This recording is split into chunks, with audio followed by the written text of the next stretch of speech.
चतुर गाय और मूर्ख गाय। एक जंगल में दो गाय रहती थीं, सोना और सुनहरी। दोनों बहनें थीं। सोना बहुत ही भली और शरीफ गाय थी, वहीं दूसरी तरफ सुनहरी, उसे अपने रूप और रंग पे बड़ा ही घमंड था और वो अपने आप को बहुत ही चतुर समझती थी। हमेशा अपने रूप रंग का फायदा उठा के जंगल के बाकी जानवरों से अपना काम निकलवाती थी। सबके साथ उसने अपनी बहन सोनी को भी तंग करके रखा था। वो उससे भी अपने काम करवाती थी और हमेशा से ही जंगल की रानी बनने की चाह में थी। दीदी, कहीं तो जंगल की रानी बनने की चाह में तो नहीं है ना? सोचना भी मत, कहाँ मैं और कहाँ तुम। जंगल की रानी बनने के लिए थोड़ी अकल और थोड़ी शक्ल का होना भी जरूरी है। वो तो तुम्हें है ही नहीं। हाँ, जब मैं रानी बन जाऊंगी ना, तो तुम्हें अपनी सहायक जरूर बनाऊंगी, तुम चिंता मत करना। नहीं बहन, मैंने ऐसा सोचा भी नहीं है। अगर तुम रानी बन जाओ और तुम्हारी चाहत पूरी हो जाए तो मेरे लिए इससे बड़ी खुशी की बात कोई और नहीं है। पर अगर तुम्हें रानी बनना है तो तुम्हें जंगल के सभी जानवरों का दिल जीतना होगा। उन्हें परेशान नहीं करना है। जब वो तुमसे खुश रहेंगे तभी जाके तुम रानी बन सकती हो। ऐसे तुम्हें कोई वोट नहीं देगा। तुम मुझे मत बताओ कि क्या करना है क्या नहीं। तुम अपने काम से मतलब रखो और जाओ, अब जल्दी से मेरे लिए कुछ खाने को ले आओ। दरअसल सोना सुनहरी के ये सारे नखरे बर्दाश्त कर रही थी क्योंकि वो उसकी बहन थी। पर जंगल के सभी जानवर सुनहरी के मुकाबले सोना को ज्यादा पसंद करते थे। वो सभी सोना को ही रानी बनाना चाहते थे। वहीं सुनहरी से सारे परेशान थे। जिस तरह वो जंगल के सभी जानवरों को परेशान करती और उनसे काम करवाती, उसे वोट देने के लिए कोई राजी नहीं था। फिर एक दिन की बात है, सुनहरी घास खा रही थी। उफ, थक चुकी हूँ मैं रोज रोज एक ही खाना खा के। मुझे ऐसा करना चाहिए, जंगल के बाहर जाकर गांव में कुछ नया खाने को देखना चाहिए। मैंने सुना है जंगल के बाहर किसी का गेहूं और मक्की का खेत है। वहाँ बहुत कुछ है खाने को, जाकर देखती हूँ। जब वो जंगल के बाहर कुछ नया खाने के लिए जाने लगी तो सोना उसे मना करती है। वो जाने से रोकती है कि तुम ऐसी अकेली ना जाओ। तुम्हारा रौब इस जंगल में चलता है, जंगल के बाहर नहीं। वहाँ तुम्हारे लिए खतरा हो सकता है।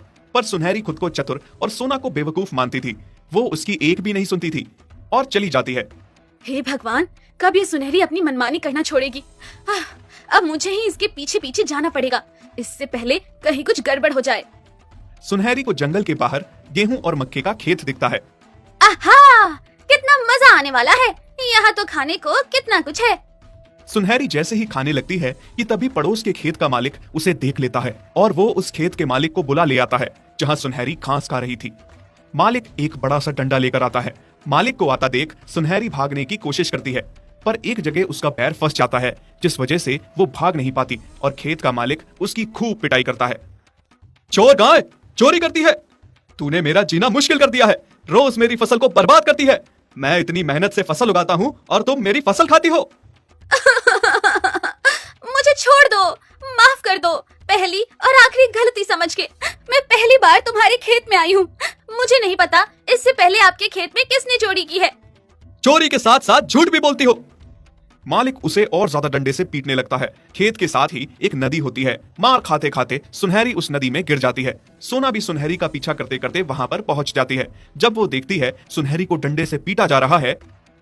माफ करिए मालिक, इसकी तरफ से मैं आपसे माफी मांगती हूँ। और मालिक, आपके खेतों में जो रात का फसल खाता है वो मेरी बहन नहीं बल्कि एक बहुत बड़ा भैंसा है। क्या तुम सच कह रही हो? हाँ मालिक, मैं बिल्कुल सच कह रही हूँ। ठीक है, तुम कह रही हो तो मैं मान लेता हूँ। तुम मुझे भली और अच्छी गाय लगती हो, इसलिए मैं तुम्हारी बहन को छोड़ देता हूँ। ले जाओ इसे यहाँ से, दोबारा यहाँ ना दिखे। इस तरह से सोना अपनी चतुराई से किसी दूसरे भैंसे का नाम लेकर सुनहरी को खेत के मालिक से बचा लेती है। फिर जिस नदी में सुनहरी गिर गई थी उस पानी का रंग सुनहरा था, जिस वजह से सुनहरी का रंग भी सुनहरा हो जाता है। सोना उसे बड़ी मुश्किल से नदी से बाहर निकालती है। हाँ दीदी, अब तुम ये बात किसी को जाके ना बताना, नहीं तो सब मेरी खिल्ली उड़ाएंगे। सोचेंगे हमारी होने वाली रानी ने चोरी की और ऊपर से डंडों से मार भी खाई। मैं क्यों कहूँगी भला किसी को कुछ। जंगल वापस जाते जाते सुनहरी के दिमाग में तरकीब सूझी। जैसे ही वो जंगल पहुंची, सारे जानवर सुनहरी गाय को देख के इकट्ठा हो गए और पूछने लगे, कौन हो तुम?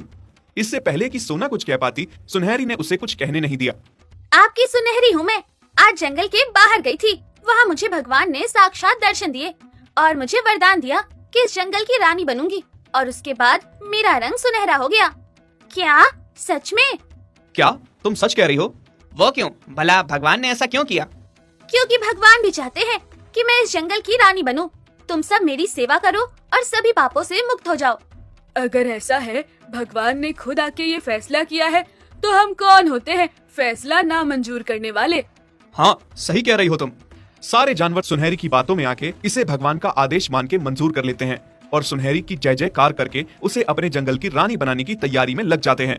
वहीं दूसरी तरफ सोना हैरान थी कि सुनहरी ने सबके साथ इतना बड़ा झूठ कैसे बोला। देखा दीदी, कितने बेवकूफ हैं सारे, मेरी बातों में आ गए।